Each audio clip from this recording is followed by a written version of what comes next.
The second pillar I want to touch on is stakeholder management. Stakeholder management increases the likelihood of successful business transformation. Proactively engaging with key stakeholders is a natural part of any change. It's important to prepare and expect to manage the conversation effectively. Now, when you anticipate and plan for engagement, you are more equipped and prepared to address issues and ultimately increase employees' willingness to accept the change. Now, the benefits of stakeholder engagements include providing a holistic view of the critical organizational players and interests that must be managed for change to be successful. In addition, it minimizes leaving out people who can affect project implementation success. Now, for the success to take hold, you'll need to have a completed stakeholder analysis so you understand who your stakeholders and impacted functions are. You'll also need an understanding of the project scope and type or types of change being implemented, be it people, process, and/or technology, to help identify where there could be resistance along the WIFM. Again, that's the what's in it for me documents. Now, the stakeholder engagement template that you'll have access to outlines a cascading approach for intentional engagement. It starts with the core project team, as they are the ones who generate the content.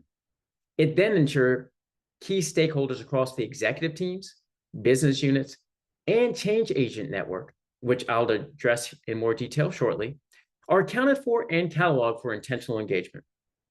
Now, an output from all this great work is that you'll have intentional routines aimed at increasing visibility to create areas of impact within the organization and key action items, channels for feedback, and support plans.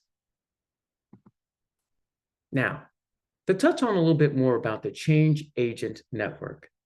Now, a Change Agent Network, also known as CAN, includes a select group of team members that serve on the ground eyes, they have the ears, they have the hands to help drive successful change and communicate information back to the team. Now, the key purpose of a Change Agent Network helps a team stay better engaged with the organization that they are impacting and can be used for, number one, enabling awareness and understanding of the change through communication. It's also a mechanism to promote two-way communication between end users and the project team. Third, it also reduces change resistance by encouraging the team to understand and buy into the change and its benefits, including any potential dissenters who should be brought in early. Now, network participants should come from all business functions impacted by the change and typically have a strong skill set in leading and influencing within their teams. Now, the input and access to change agents should be identified through your stakeholder analysis work. They will be your dissenters who need to woo and win, if you will, or those who are already in the day-to-day work who can help influence others.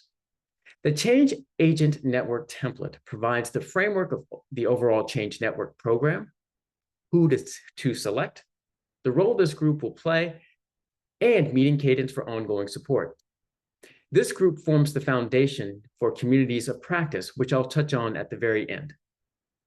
As an output, the Change Agent Network will enable a high-touch engagement model and needed to successfully transform the organization.